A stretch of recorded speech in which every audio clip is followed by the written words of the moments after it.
Hello and welcome to Iron Beetle, a show where we take a beautiful, modern, unusual, interesting database called timeouts and try to understand how it works.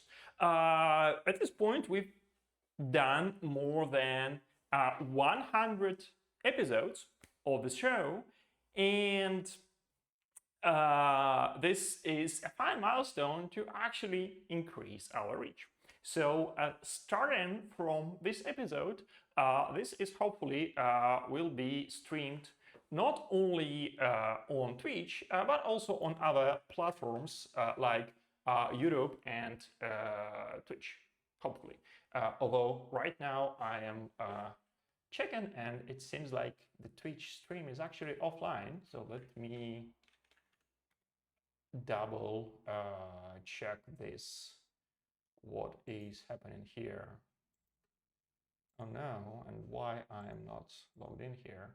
Okay, sorry, this is new for me, so some technical glitches are expected. Oh, what the hell.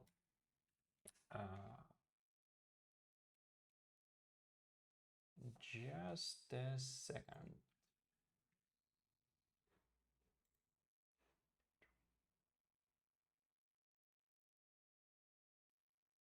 Oh no, oh no. Like, you know, that's that point where you are live on stream and like you need to quickly fix something, and of course you are logged out of all the accounts and you need to prove through two-factor authentication that you are who you are.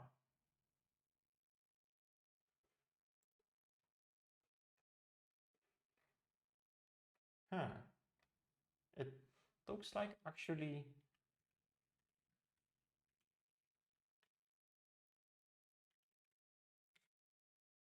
it should be online. Oh, well, okay, I'm online. I was just using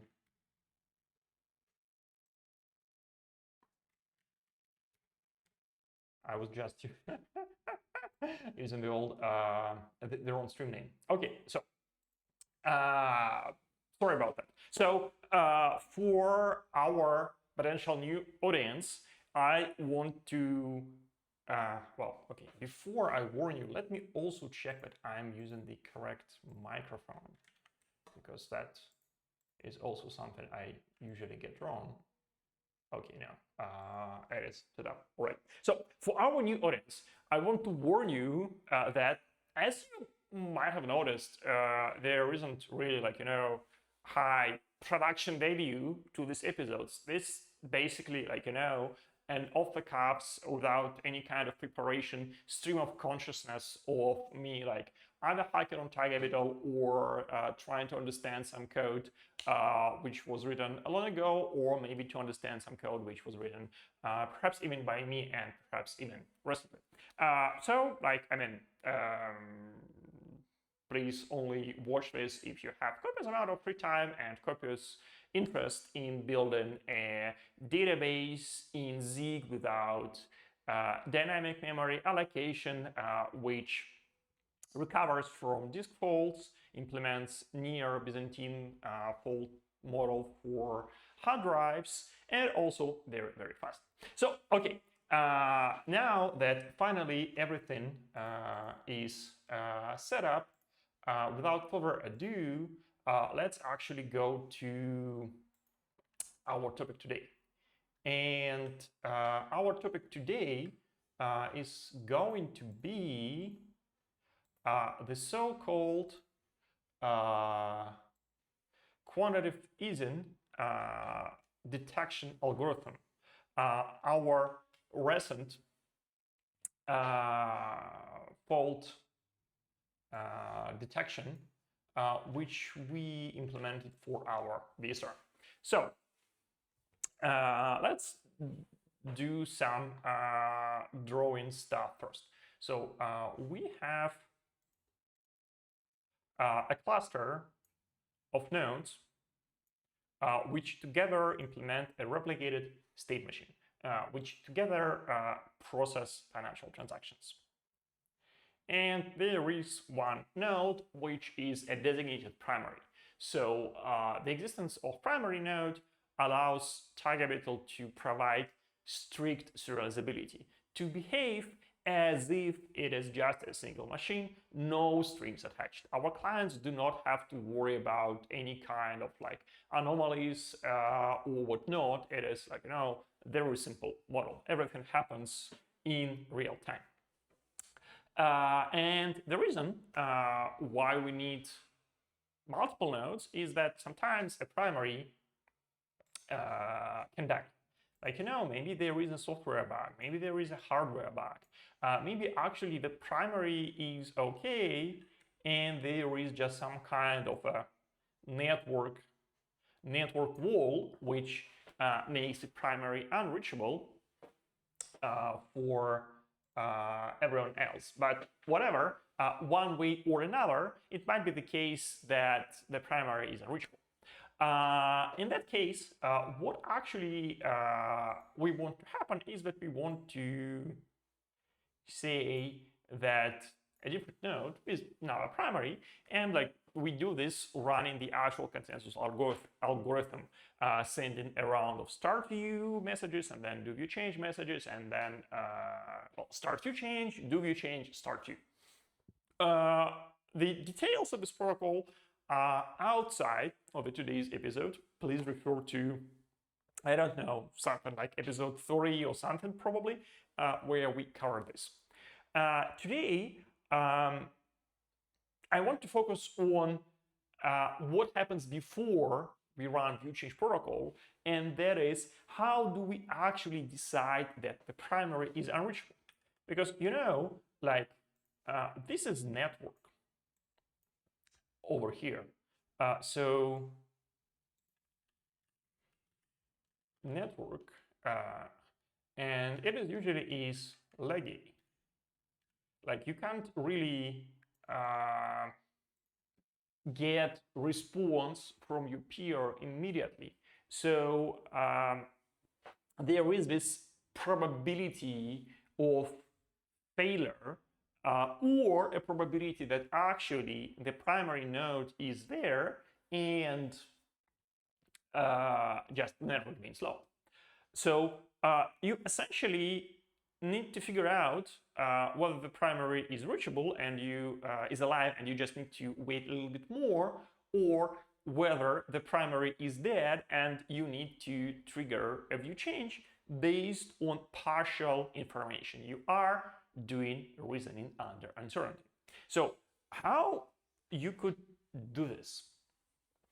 The simplest possible approach, and what was implemented in TigerBittle until like 2 weeks ago, is to do a simple timeout. So you say something like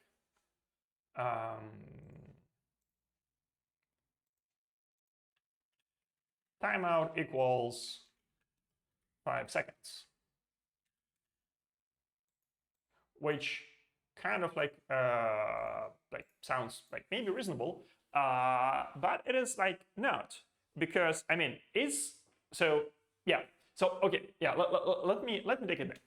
You do want to have a timeout here, like some sort of timeout, and like you can't know for sure, but if you haven't heard from a primary for a long time, it is probably dead. And if you haven't heard from a primary for only just a moment, then probably it is not yet dead, right? So there's kind of like timeout is reasonable thing here. The problem is, what is the correct value of a timeout? And we kind of like had this timeout hard coded at 5 seconds. And the question is like, is it the right value? Maybe it is too high, maybe it is too low. And the answer to that is that actually, like, there is no right value, because the value depends on the overall network conditions. So, like, imagine two scenarios.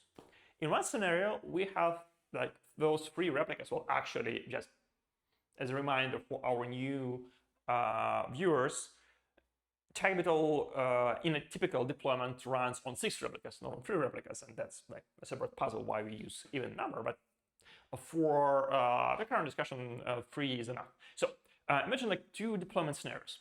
In one deployment scenario, 3 replicas are running in a single data center, maybe even on a single rack. There's really like, a very quick interconnect between them, and you could expect the network delay between replicas to be measured in microseconds. Another deployment is like interstellar deployment, where like, well, not really like interstellar, but like in the space. So, there is like 1 replica on Earth, 1 replica on the Moon, and maybe like 1 replica on the Mars. So there, like, network delay is going to be measured in, well, I would say minutes. Maybe I actually don't know what is like the delay from Earth to Mars. I think it's 6 minutes from Sun to Earth, so it should be minutes. But don't quote me, don't cite me on that. Okay, so anyway, the thing is, like, you could have deployments with like vastly different delays, and that means that, like, this 5-second timeout is simultaneously too high for a close deployment and way too low for a long deployment. So the idea here is that actually, when we do failure detection, when we try to figure out whether the primary is down or not, we need to do some kind of adaptiveness. We need to learn about the environment we actually are operating in, and then select timeout which has the right value for that environment. So how could we do this? The starting point is to learn about 5 accrual failure detectors. So there is like a big and useful paper there, which kind of like explains these complicated words, but well, as in general, it's useful to kind of like, see behind those words and understand simple ideas and simple principles, because oftentimes the optimal thing to do isn't actually to implement some existing solution, some existing paper it is, but rather to just get inspired by what is said there, and then think laterally and apply a different solution which is a better fit for your specific problem. So what is the underlying ideas about that paper? And I'm not going to actually rehash the paper. I just recommend you to read it, but I want to mention the underlying principles. So one principle is that failure is not an option, or rather failure is not binary. And that kind of means that when you are reasoning under uncertainty, when there is that variable random delays in the network, you can never be sure where the primary is down or where the primary is up. Whereas there's always a possibility that even though you haven't heard from it for a long time, maybe it was due to some network fault which is healed this very moment. So next nanosecond you will get a message. Or converse might be true. You might have just received a message from a primary, but the primary is already dead. And you just got a message, the last message it sent out a dying breath. So there is this kind of uncertainty. So usually, if you implement the hard timeout, you just say, hey, if it's below threshold, it is dead. If it is over the threshold, it is alive. But you actually want is you want to have either probability of failure or measure of the quality of service. So a better way of thinking here is to say, hey, there is 30% probability that primary is dead. More than 10, but less than 90. And then as time goes on and you don't receive further messages from the primary, then the probability that the primary is down increases. The alternative way to think about this is not the probability that the primary is up or down, but rather as just a measure of performance of the primary. So what I'm saying here is that there's two types of failures. One is fail-stop failure, when something crashes, something burns, something stops, something gets partitioned. But there is also the so-called gray failure, where something isn't completely dead, but it is just very, very slow. It kind of technically available, but not really. And if you think about this, there isn't a sharp distinction between the two, and there isn't a sharp distinction between the two as a whole and actually a replica being fully healthy. Because if you start to slowly slow down a replica, eventually it will be indistinguishable of a dead replica. If it takes 1,000 years to reply to a message, then it means that your replica is effectively dead. But there is no sharp concrete point between it takes 1,000 years to reply and the reply comes immediately. There is continuing. So the other way you could think about failure detection is that you estimate performance of a primary. And then you ultimately still kind of make a binary decision, should we start view change or should we not start view change? But the input to the decision is this number, and then you could play with a threshold. you could say, okay, we are doing view change whenever we feel like it is at least 70% probability that the primary is dead. Or maybe you could say 90, or maybe just, 30%, depending on the network conditions. So, okay, that's kind of like the first lesson.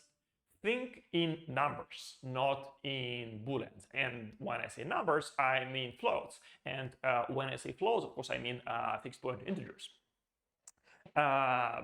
So the next lesson for how you could estimate probability of failure is that you could essentially model this probabilistically. So, like, we could say that like the message is generated on the primary, and then it travels over the network, and then maybe there is like a certain wall here, like randomized wall, so it takes some time for this message to like circumvent this wall, and then eventually it gets to the replica. So we have do we have like shapes here? Okay, yeah, we do have shapes here. So let's see, this is like the primary, and well, the primary is going to be yellow because it's kind of like, the color of gold, and the backup is going to be blue because blue also starts with B. So, okay. And you could imagine that actually, like, there is like this kind of like probably like multiple walls there, multiple links, and each link might, like, at a given moment be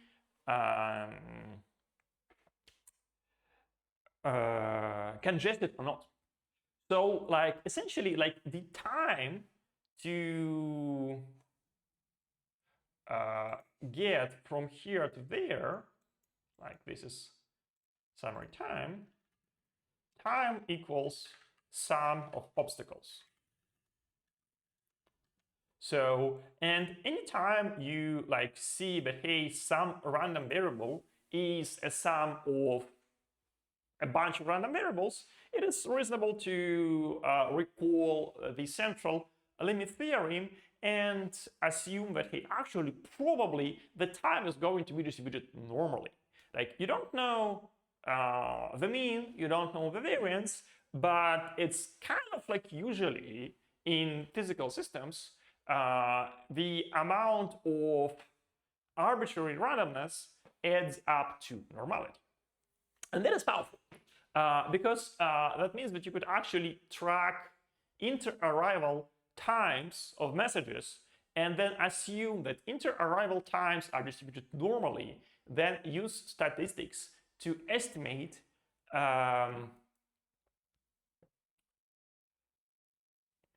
mean and variance of this normal distribution. And then you could say that, hey, if it has been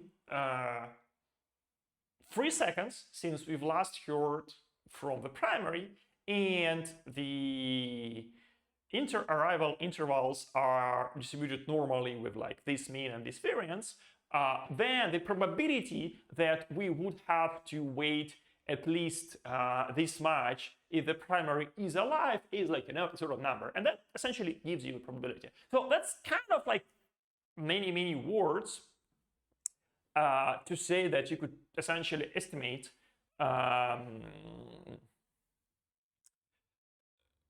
probability distribution from receiving messages from a primary, and using the distribution, you could in turn estimate just how strongly should you be surprised at not receiving a message from a primary, when it is the time to panic, when it is the time to do a view change.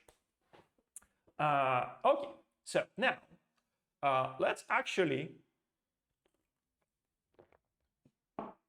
go back to our original question of network delay. So when we started thinking about this problem, like our first intuition pump was a pair of deployments on very different network. Super quick local interconnect versus long range solar system wide deployment. Now, if we actually think this through, we realize that this is not precisely correct. So let's imagine this situation.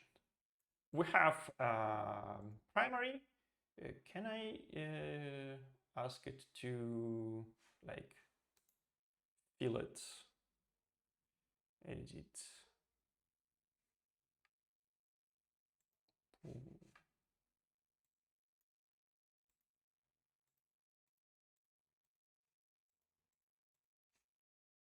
I want you to fill inside. Okay. Fill semi.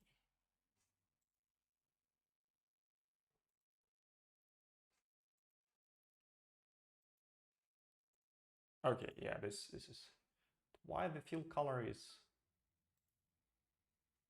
not what I want it to be. Oh, okay. Anyway, it doesn't matter. So this is the primary, and this is the backup here. Man, I really do want them to be filled in. And as well, to avoid confusing circles with squares, let's use hexagons for, well, no, hexagons kind of like circly. Let's use diamonds, yeah, diamonds for messages. And you could imagine that there is, like, you know, a certain like rate of repairs. No, I definitely don't need nodes. No. A certain range of repairs going on. Okay, let maybe make this a little bit overhead so that I could fit a little bit more messages. So yeah, so here we see like, you know, a replica and a primary, which are fairly close to each other, and with fairly frequent messages. So now you could actually realize that you could vary this picture in two ways. So one way you could say, hey, actually, for like whatever reason, although the distance between the primary and the backup is the same, the interval between two messages is now larger simply because this is high load and this is low load. So let's say like high load and okay, where did it go? High load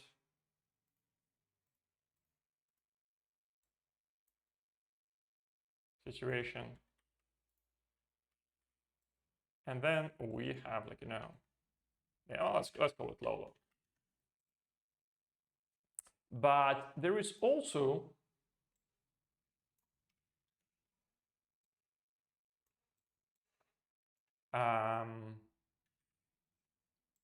something interesting here. So you could have high load, but it also can be the case that the distance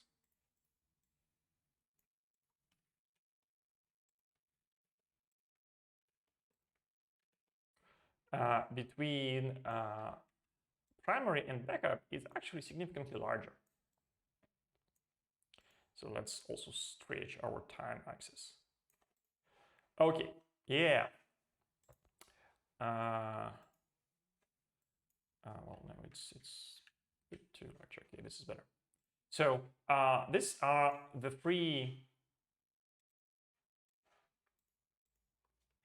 pictures you could have in mind. So we have, like, you know, frequent messages, short distance, frequent messages long distance and unfrequent messages and short distance. And what you will realize here is that for the purpose of detecting whether the primary is dead or not, actually the distance between the nodes is not that important. What important is actually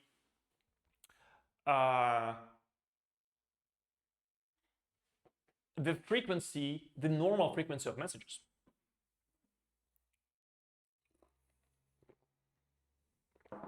So, for example,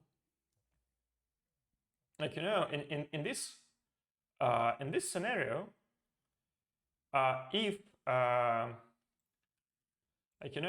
so normally you see a message and then you see a message afterwards, right?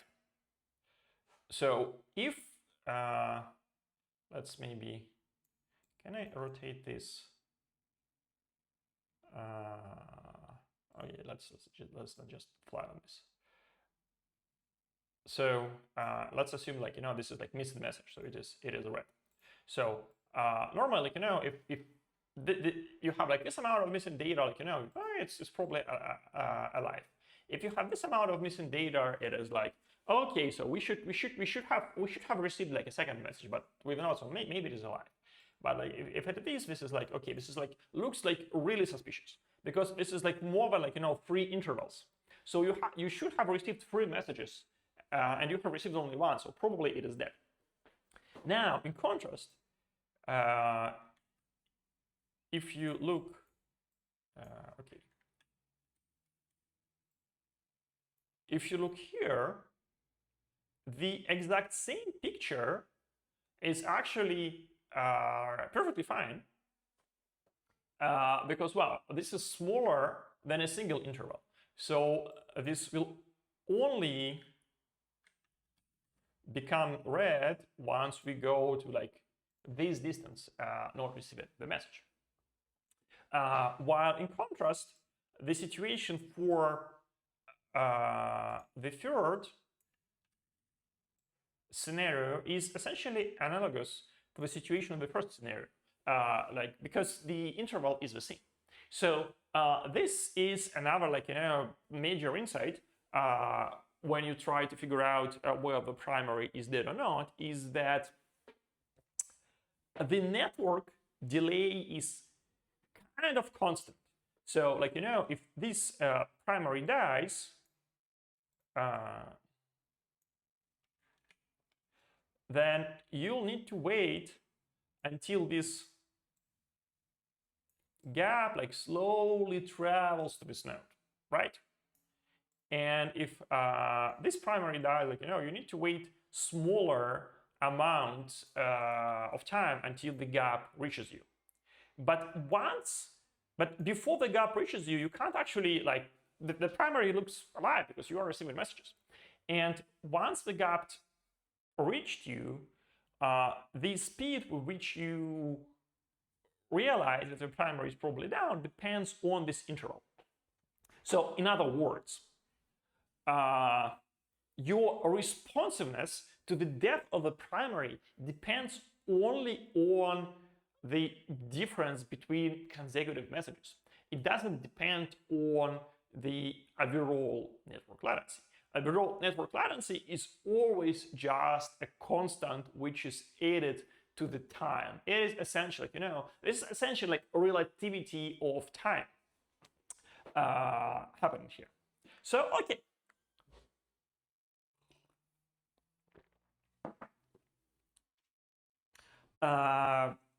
There is maybe another way to think about this analogy to use like a more real world example. So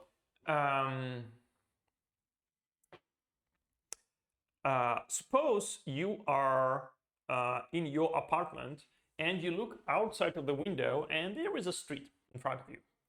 And like, sometimes there are cars on the street, sometimes the street is empty.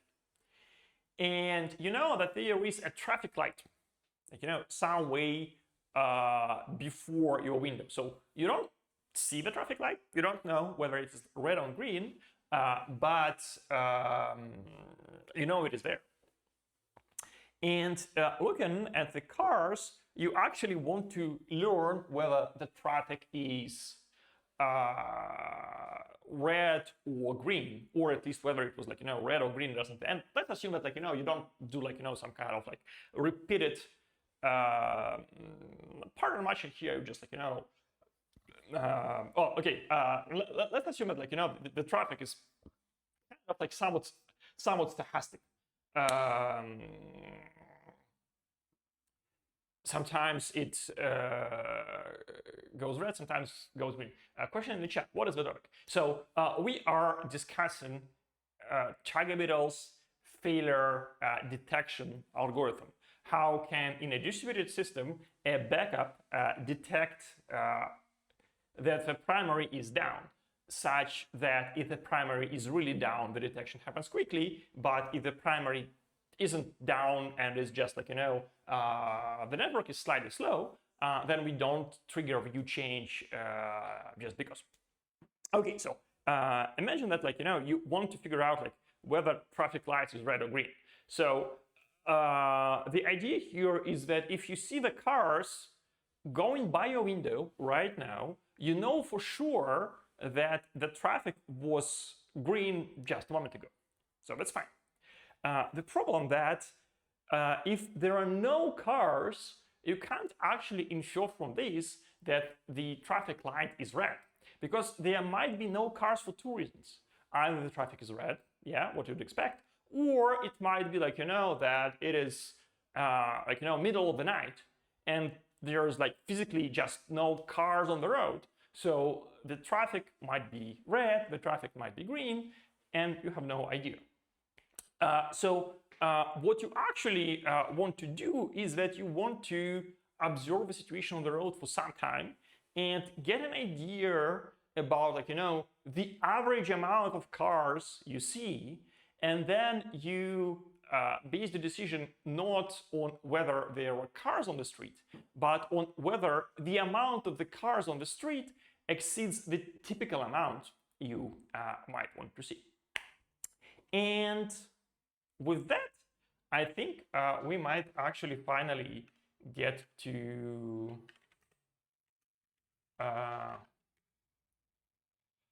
looking at the code here.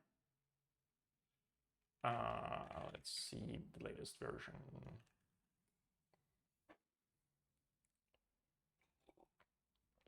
Oh, by the way, if you remember, on the last episode, we kind of like pushed final refactor of zigzag merge, and that is merged. So how would I say it? Our zigzag merge merged, which is good. That's why we switched from queries to failure detection now.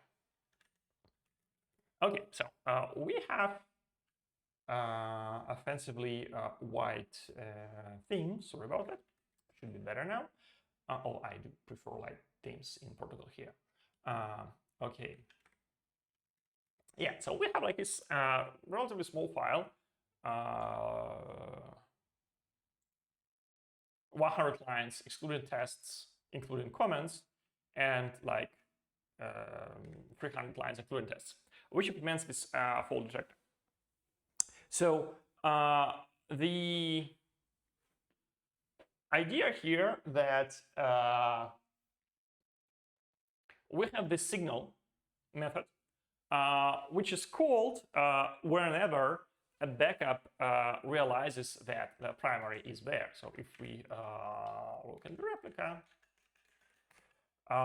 we see that, we signal whenever we receive a prepare message for a primary. So whenever primary received the request from the client, converted it, assigned it a timestamp and a logical, so assigned it like physical timestamp, like the actual time, and the logical timestamp, the op and view numbers, and thereby converted this unordered request into ordered prepare. And once a backup receives this prepare, that's like, a signal that hey, primary is probably alive. And another case is like the commit message.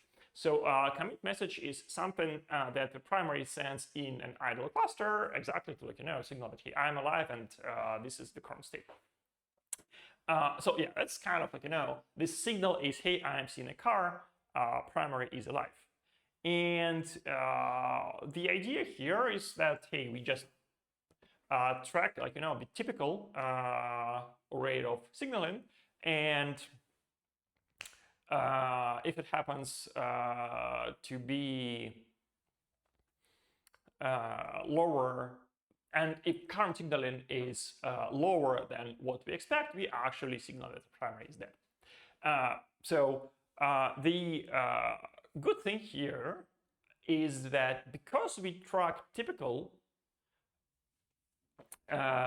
interval, we actually are adaptive to the network conditions. If there is high load, if the interval between commits and prepares is small, we are detecting failures very quickly. If the interval is large, it takes us some time to detect this, but also it's kind of like sort of fine because, well, if the interval is large, then the load isn't high and we aren't missing much data if we aren't doing view change. Which is actually, yeah, let's actually maybe repeat this thought again, because this is another reason why it is useful to look at the interval between messages rather than at the distance between the nodes. And that is because in this situation, you want your view change to be very quick, because while you're not view changing, you are essentially losing requests.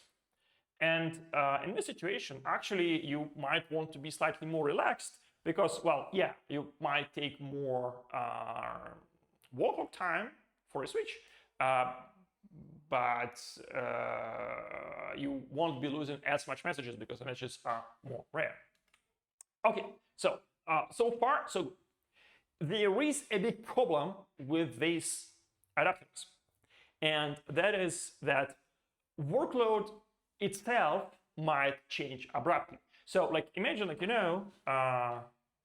there is like this nice stream of prepares, right? And it goes, and like finally it is gone. So is it correct to conclude that the primary is dead? From what I've been saying so far, it seems like, yeah, that's like totally correct because, well, I mean, we had like, this very nice and even stream of prepares, and now it is like completely dry. Of course, primary is dead.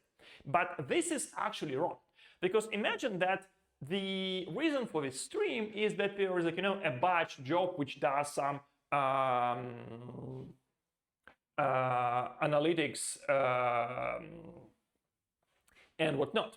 And like, it like charts for like, 1 hour, sending like a request every 15 milliseconds. And then it is done. And like when it is done, like just immediately stop sending requests.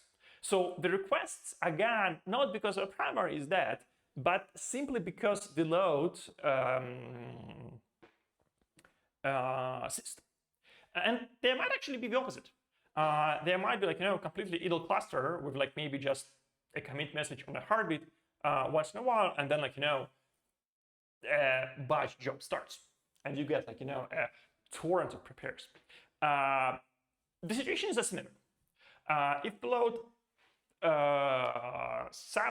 suddenly ramps up, we actually would be considered like, primary to be more than alive, as we say it in Soviet Russia, живее всех живых, and that's fine. The only problem we need to solve is that if the load is cut off exogenously, then we shouldn't prematurely declare the primary dead. And this is kind of like gets us closer to answering another question in the chat, like how do we track this vary between prepares? Do we just compute it once, or do we update it? So like we obviously want to update it because it can change dynamically. Like, it's like, Black Friday and everyone is like doing transactions, or maybe like, it's like, lazy Sunday and like nothing happens. So like we obviously need to track it dynamically, but we also need to solve this problem that there might be a cut in the flow due to not a primary crashing, but due to just a workload naturally system. Okay, another question in the chat. What's the point of the other timestamp? So let's go slightly beyond the precise topic, but well, let's actually cover this because this is important. So we have essentially two timestamps, two like version numbers inside each prepare in target middle, and that is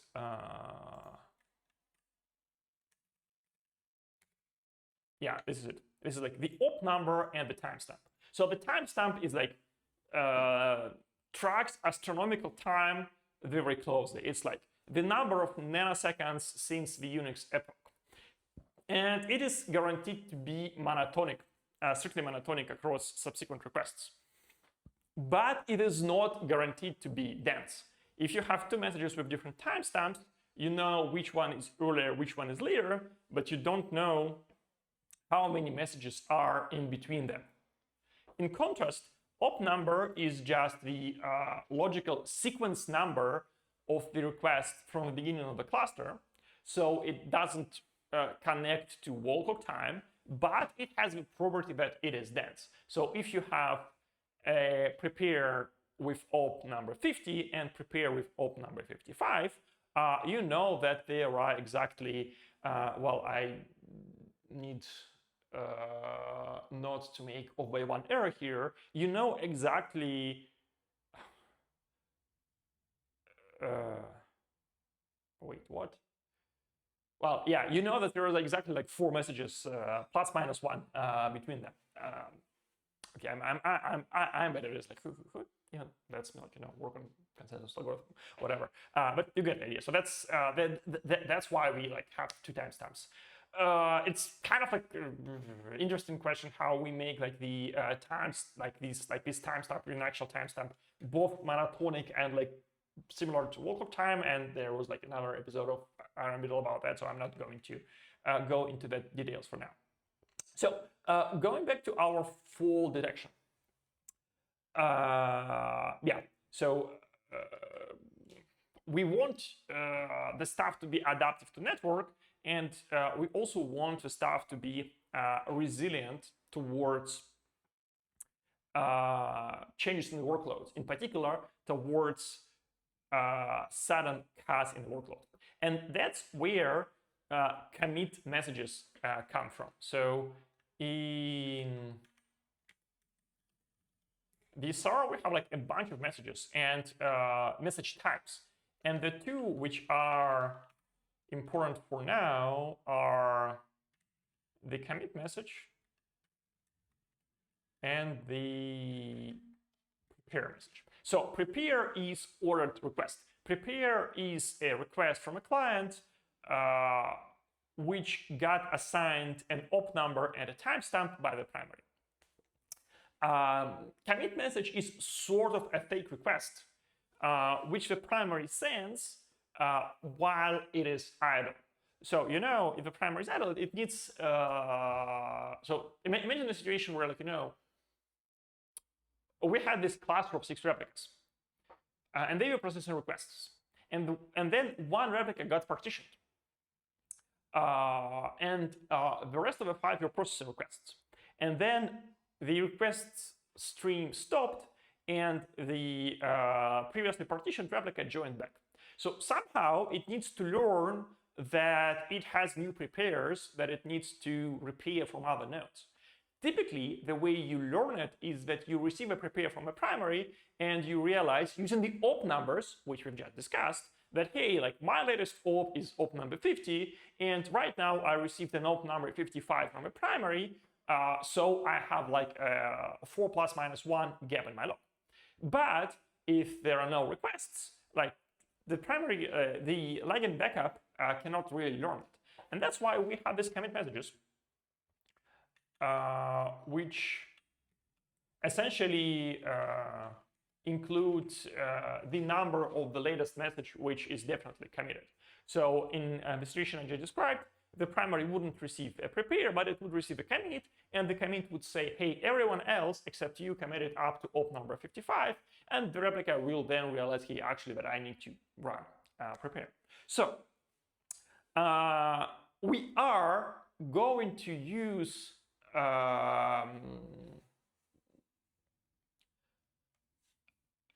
these commit messages to solve the problem of sudden decrease in the load. So the primary normally will be converting requests to prepares and sending prepares, right?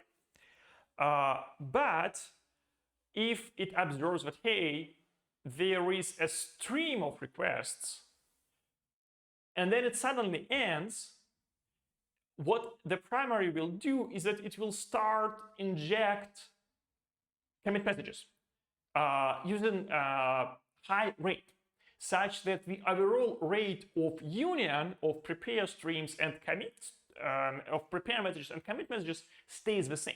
So previously, backup was receiving, say, a prepare message every 16 milliseconds.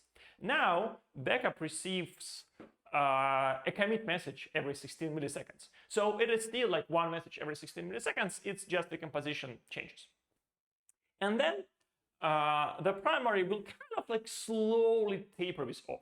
So it starts with like sending commit message every 16 milliseconds, and then it will go to every 17 milliseconds, every 18 milliseconds, every 20, and all the way until, like, commit once every 5 seconds or whatnot. So we're kind of like gradually tapering down the load to allow the backup to slowly realize that the network condition has changed, and we are now in a low load rather than in a high load request. And this is where like this probabilistic thinking comes in. So now let's actually look at the code, because it is like really, really simple. And let's just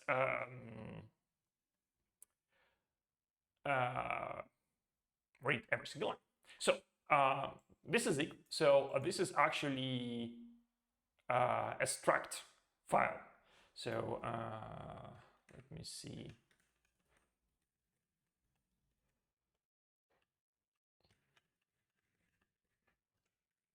So for detector is just like we import this file, and this thing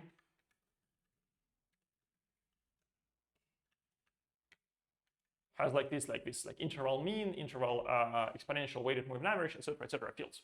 So interval, like this fault detector tracks these messages inter-arrival rate, which we track using exponential weighted moving average.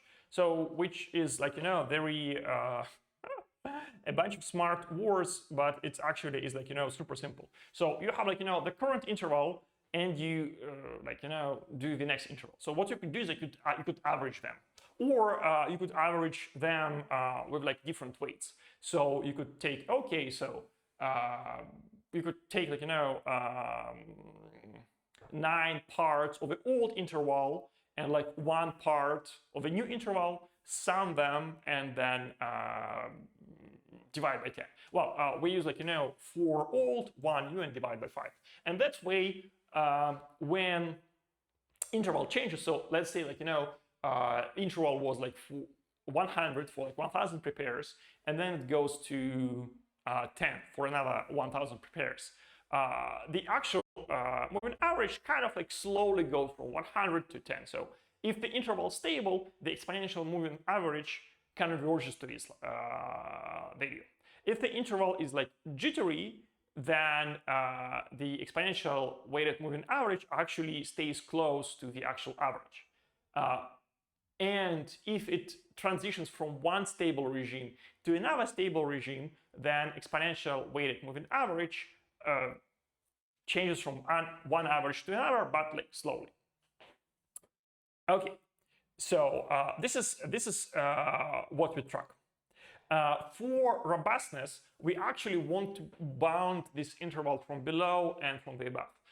We could say, okay, let's kind of just force the interval to never ever go below 16 milliseconds and 5 seconds, just to have some extra robustness in our system. And the only other thing we need to do is that we need to know the instant in time when we were last signaled. So when someone signals us, so we receive a message. We say, okay, so we just got signaled, and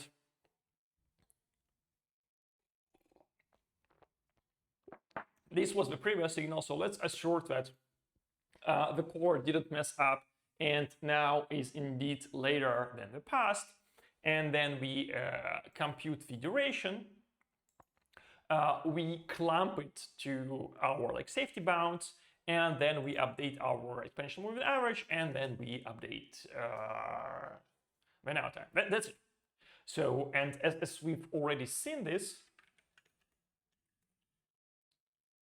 backups signal on every prepare and on every commit. Okay, so this is fine. Now, another thing we have is that we have this target function, which, as I've said, tracks probabilistically whether the primary is alive. So for some reason it returns traffic lights, green, yellow, red. And let me explain that way. So kind of what this function actually does is that it tracks probability. But we will be tracking this probability in a very coarse-grained way. We would say it is definitely alive, definitely dead, or maybe alive, maybe dead, who knows. And we kind of model these 3 grades of our certainty using colors. So green is definitely alive, red is definitely dead, yellow is kind of in between. Now, here comes the trick. So remember what I was explaining to you about the law of large numbers, and how if you add multiple random delays on the network, mathematical theorem, Kolmogorov tells us, hey, you are going to get normal distribution. Well, I don't believe it. I mean, I do believe the theorem. The theorem is right, but the theorem is right only in very specific, general, but still specific circumstances, when the underlying things you are adding are actually random variables. And the world sometimes is random, but sometimes it is not. So I don't really want to make an assumption that the durations are distributed normally. So I kind of want to do a simpler, more robust, more understandable check here. And my thinking here is this. So if I don't do the probable, proper probabilistic model, then my condition here is not going to be precise. So in some cases, it will take me a little bit more time to do a view change than it would be optimally for me to do. And sometimes I would be doing some kind of false positive view change. I would wrongly deem the replica to be unavailable, as opposed to a situation where I do proper probabilistical model and the world actually corresponds precisely to the probabilistical model I am using. So I'm trading efficiency here. But what I am hoping to gain here is robustness. If the world actually doesn't match my probabilistical model, I would still hope to get a roughly right answer. I'm not going to optimize every nanosecond here. My primary goal here is to not fail too badly. I'm kind of risk averse, and that's why I'm using this super super fun, just let's invent this chip. So okay, how can we figure out the right heuristics here without appealing to probabilities? Well, okay, so let's imagine you normally expect a message every 2 seconds. What would be surprising? Well, I mean, in general, it would be surprising that it takes twice as much time as typical to deliver a message, right? You expected every 2 seconds, and it takes 4, and that's kind of surprising. There's going to be some delay. It might be normal, it might be not normal, but probably less than twice as typical. And the second thing is that, well, it is a network, so we probably are going to lose a message once in a while. But we probably aren't going to lose 2 messages, right? And those 2 conditions kind of together mean that if your interval is 2 and you haven't heard anything for 4 seconds, then it is kind of roughly the time to get worried, but not necessarily the time to get panicked. It's kind of worry point. So if multiplier of 2 is a worry point, what is the panic point? Well, let's just add 1 and make multiplier 3. So if you expect a message every 2 seconds and 6 seconds pass without a message, it could be that 1 message was delayed, 1 message got lost, in that anecdote about 2 steel balls, and one of them was lost and another broken. But anyway, it's kind of unlikely. So that's why we kind of say, hey, if the current delay is more than 3 times the expected delay, then this is red. We expect this to be unavailable.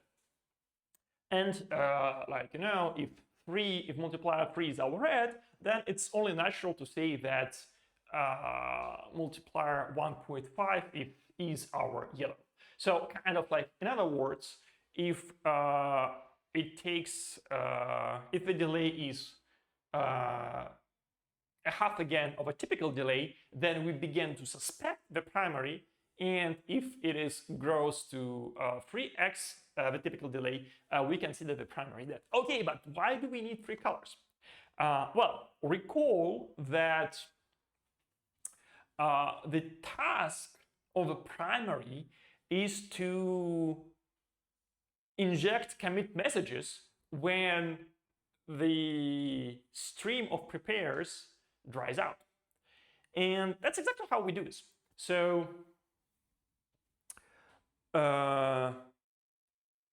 both the primary and the backup run exactly the same algorithm. So whenever a backup receives a commit or prepare, it signals and computes the new interval.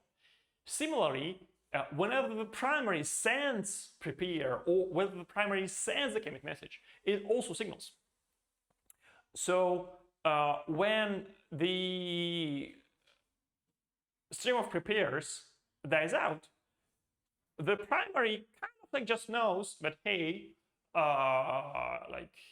my signal is going yellow. And it also knows, because the backups are using the same algorithm, that the backup signals also goes yellow. And that is exactly the point where the primary goes and injects an extra commit message. So let's actually just go and see this. So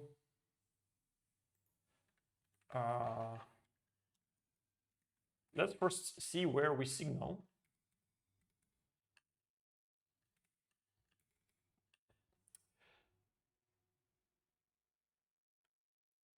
Okay, it's not here.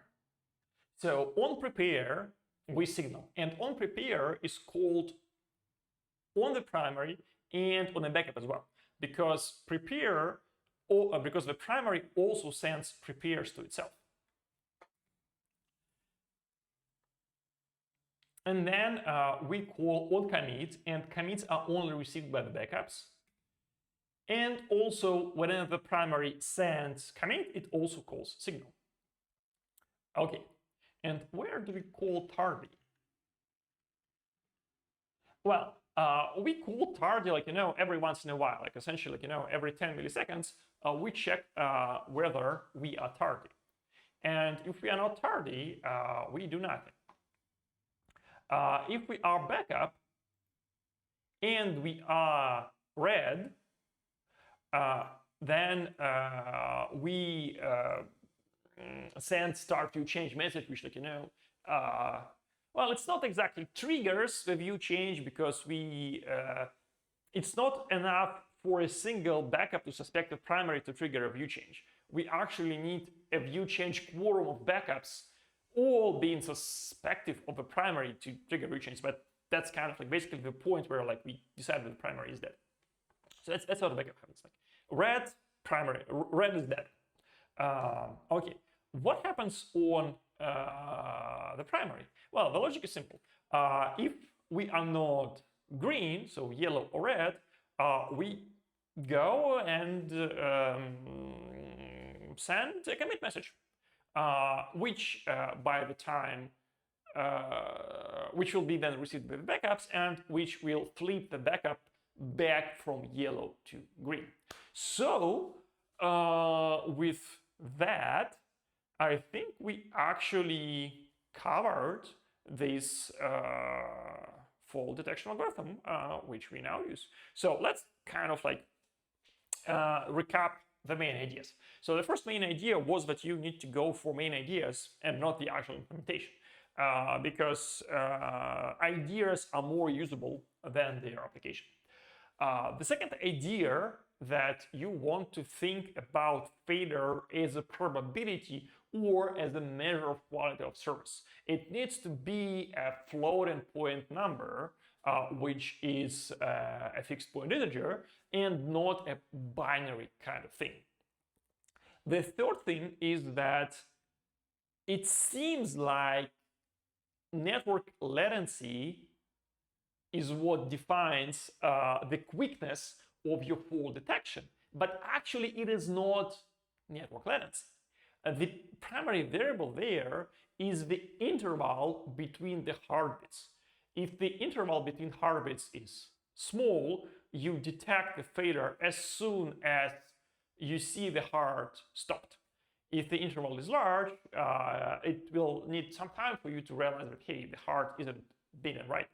The network latency kind of like adds a certain like constant amount of delay, but you cannot really do this. So in other words, if the primary and the backup are very far from each other, but the frequency of heartbeats is very frequent, then the backup will immediately know about the death of the primary as soon as the wave of missing heartbeats reaches it. The third point is that heartbeats are actually, well, okay. The third point actually, okay, the next point actually, I don't think I explicitly said it, so let me clarify. So note how we use commit messages and prepare messages. We don't use like actual heartbeats. We don't use pings. And that is because in these kinds of systems, like, the measure becomes the target. You never ever want to measure a proxy. You want to measure like the actual thing. So in a distributed system, in a distributed database, what you want to measure is that, like, like the spice flows, that you get the transactions going. That kind of like gives you like a guarantee that, like, it cannot be the case that, your pings are fine because they are small, but transactions got cut by some MTU nonsense in like some middle box somewhere. So you want to measure transactions for quality.